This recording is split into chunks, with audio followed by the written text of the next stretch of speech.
Sziasztok! Megnézzük, hogy mi újság a szeretett kedvessel, mit lehet róla tudni, hogy van ő, mi történik vele mostanában. Úgyhogy bele is kezdünk, lássuk. A kérdés az tehát, hogy mit tudhatunk meg erről a szeretett személyről. Mi történik vele, mit tudhatunk meg róla.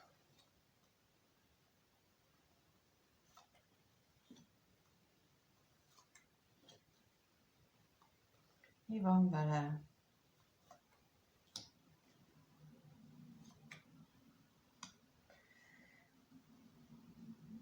Tele van gondolatokkal, és nagyon-nagyon rosszul érzi magát, és bizonytalan, és újra oda-vissza járnak a gondolatai.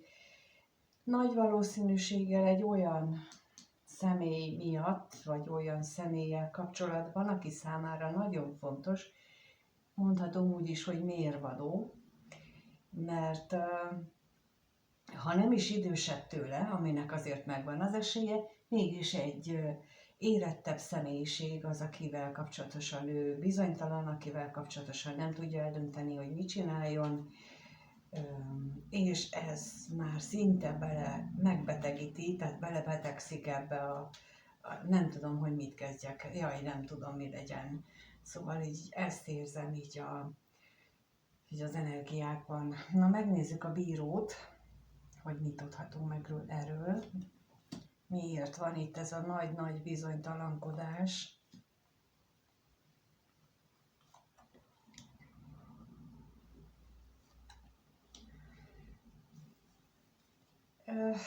Lehetséges, hogy azért, mert valamilyen szempontból különböznek, vagy valamilyen szempontból ez a személy, mint akit mondtam, tehát ő más, mint ahogyan ő azt gondolja, vagy valamiben nagyon más szokásrendszerében, életvitelében, életközegében nagyon eltér tőle, és ő egyenlőre úgy látom, hogy ezzel nehezen tud megbarátkozni, bár az látszik itt, hogy ő neki a gondolatai tulajdonképpen még az érzésein járnak, illetve azokon a reményein, ami az érzésekhez fűződik. Na, megnézzük, hogy akkor tényleg min gondolkodik, mert itt a gondolat is itt van. Ezt gondoltam.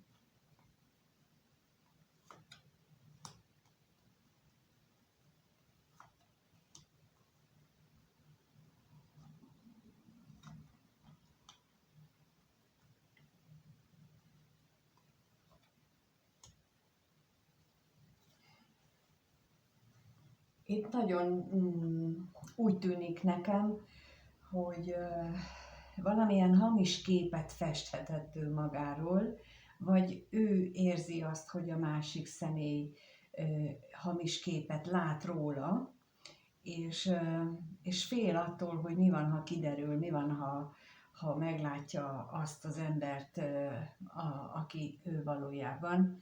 Úgyhogy így már teljesen érthető, hogy miért van ő döntésképtelen helyzetben, mert hogyha úgy gondolja, hogy ő nem olyan, mint ami ennek a másik személy gondolja, akkor fél attól, hogy mi van, ha lehullik róla a hályog a szeméről, vagy leveti a rózsaszín szemüveget, és meglátja őt valójában, és akkor azt fogja mondani, hogy akkor így nem kell lesz. Na, megnézzük még, mi ez a betegség.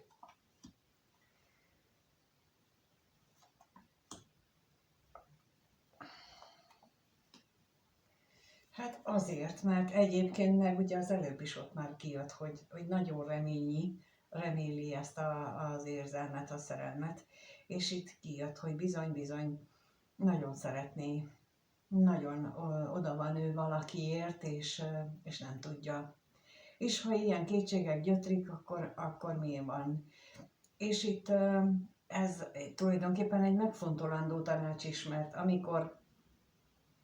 amikor beszélgetek így egyéni konzultációkon, és néha meg szoktam kérdezni, hogy akkor, hogy milyennek látod őt, akkor gyakran azt tapasztalom, hogy nem látjuk a másik embert, mert csak azt hajtogatjuk egy időszakig, hogy, hogy, hogy szeretem meg, hogy mi történik vele, és nem vagyunk hajlandók szembenézni azzal, hogy azzal a nagyon fontos kérdéssel, hogy hogyan élnénk együtt.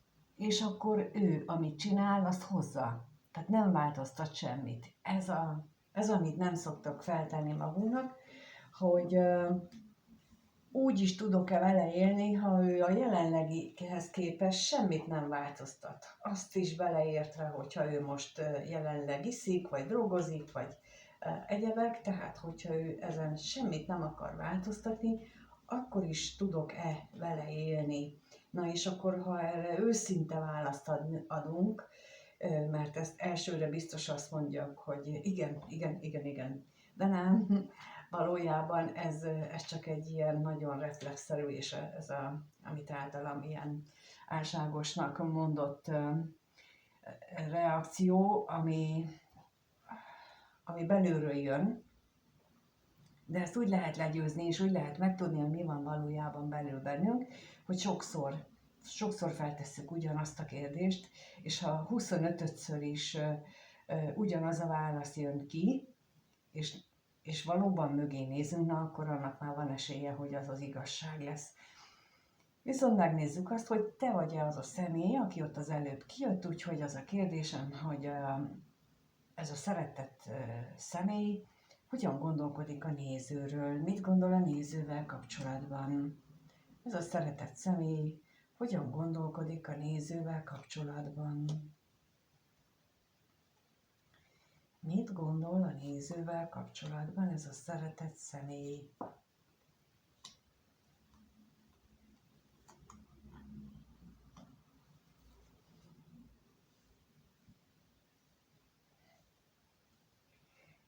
Nagyon kötődik hozzád, az biztos, bár mostanában úgy látom, hogy nem túl sokat beszéltek, viszont, vagy lehet, hogy pont azért, mert hogy így az életvitel, amiről az előbb beszéltem, hogy ez ilyen elválaszt valahogy titeket, őt mindenképpen háttérben tartja, és ugyanakkor pedig gondolhatja azt is veled kapcsolatosan, hogy nektek ez egy égben megírt kapcsolat, de nézzük, mit jelent itt az állandóság, miért van itt az állandóság.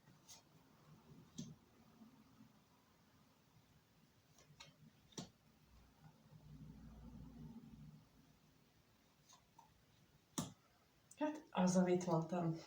Tehát azon agyal, hogy most miért van az, hogy te vagy neki, miért nem tud elfelejteni, miért van ez a nagyon-nagyon erős ragaszkodás, és miért érzi olyan végtelenül szerencsésnek magát, hogy te vagy az életében. Tehát, amit az előbb is mondtam, hogy ez honnan ered ez a mély kötődés köztetek.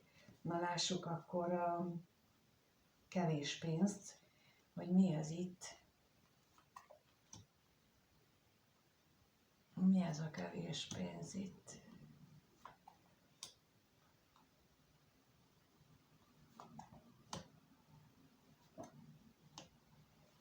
Hát lehetséges, hogy itt nem igazi őszinteség van a háttérben, illetve az is lehet, hogy itt munkával kapcsolatosan vannak olyan dolgok, amiket vagy nem mond el, vagy őszintén, vagy hátra szeretne hagyni, és azért nem beszél róla. Tehát, hogy lehet, hogy van olyan munkája, amit már nem szeretne tovább folytatni, és erről nem beszél, vagy pedig például nem is nagyon van munkája is, és ez mind hátráltató körülmény van a veled kapcsolatos gondolataiban, akár terveiben is. De ez mindenképpen hátráltatja őt. Na, megnézzük akkor, hogy milyen érzései vannak, bár ez alapján én azt hiszem, hogy valamit sejtünk. Úgyhogy megnézzük azt, hogy ez a szeretett személy mit érez a néző iránt, milyen érzései vannak, ennek a szeretett személynek a néző iránt, milyen érzések vannak benne, mit érez iránta, mit érez iránta. Ez a szeretett kedves, mit érez iránta.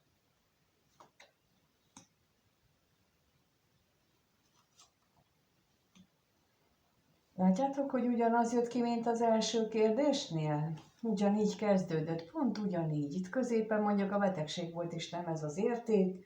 A betegség most a végére került, úgyhogy én kimerem jelenteni, hogy amit ott elmondtam, az veled kapcsolatosan vannak ezek az érzések benne, ezek a gondolatok. Te vagy az, akivel kapcsolatban nem tud dűlőre jutni, nem tudja eldönteni, hogy mi legyen. Veled kapcsolatban van az, hogy esetleg, ha kiderül az, hogy más, mint amilyennek te most így elképzeled, akkor az azt jelenti, hogy akkor végleg szakítasz vele, és ha például ez már akkor derül neki, amikor már ő döntött melletted, és neki nincs visszaút, akkor mit csináljon ő? Tehát, hogy itt azért ez így nagyon-nagyon azt mutatja, hogy ott az ottani dilemmák azok elevenen benne vannak. Na nézzük még egyszer a bírót.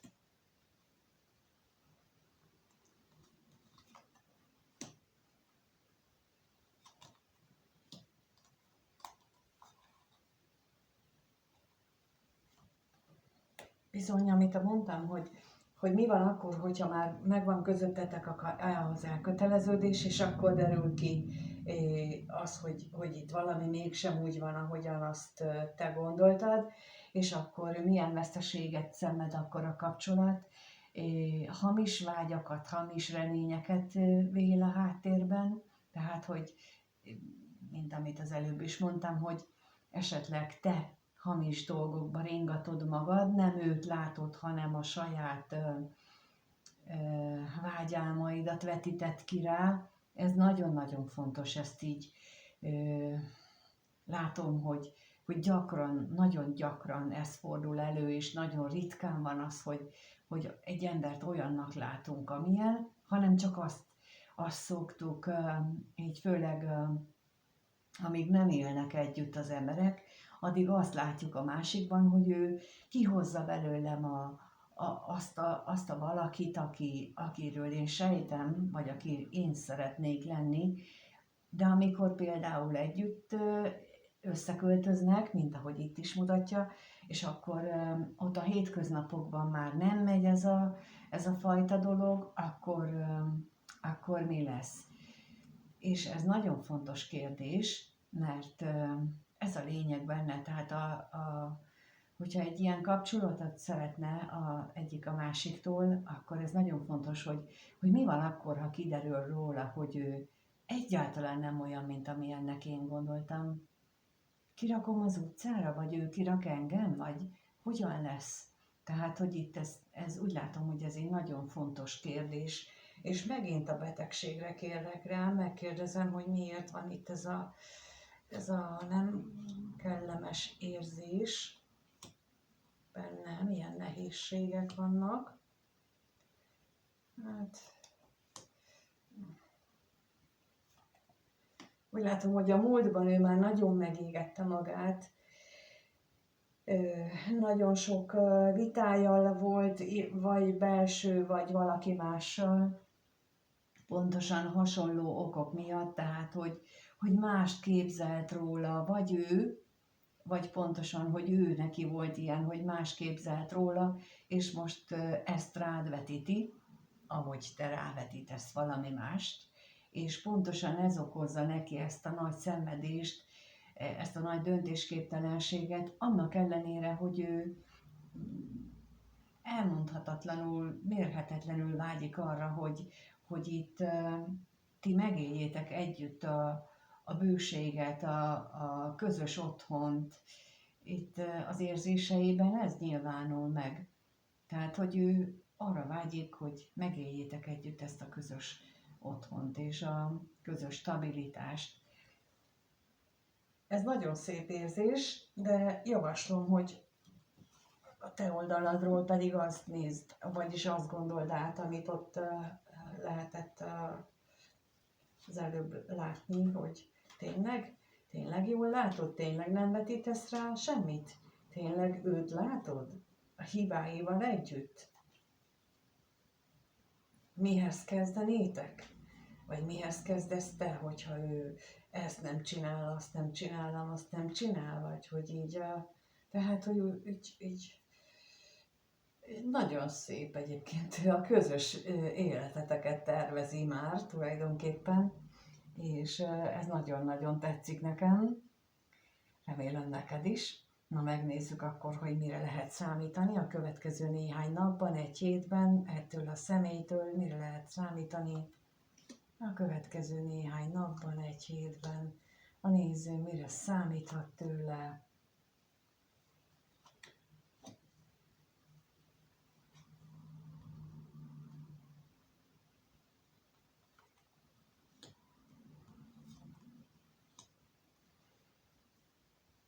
Hát úgy tűnik, hogy a mély érzések hát megmaradnak. Azt mindenképpen el lehet mondani, hogy megmaradnak ezek a mély érzések, sőt, az is lehet, hogy még stabilabbá válnak, még nyilvánvalóbbá válnak.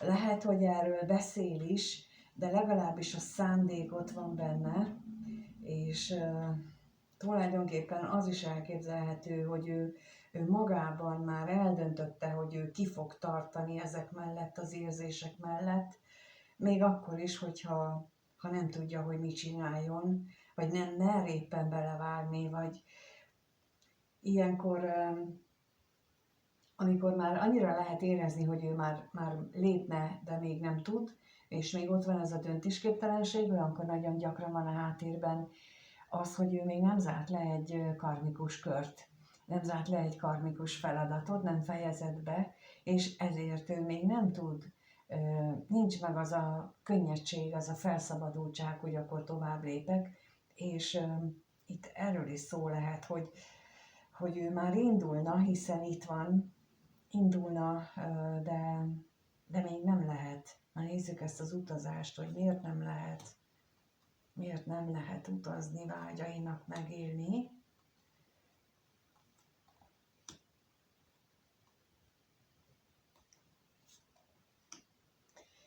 Mondtam, van neki valami, amit ő belülről tud, hogy ő még nem zárta le, és ott akár lehet ez egy másik kapcsolat is, tehát hogy lehet, hogy ez az egész személy egy hármas kapcsolatban érintett, és ennek a vágyai, fél a vágyaitól, meg fél attól, hogy ez mivel jár, és egyelőre ott még nem lépte meg, tehát hogy fél annak is, attól is, hogy ott az mivel járna, hogyan, mennyi veszekedéssel, igen, lehetséges, hogy ilyen van a háttérben, na még most a levélre kérnék szépen, mert ez esetben akkor azt is jelentheti,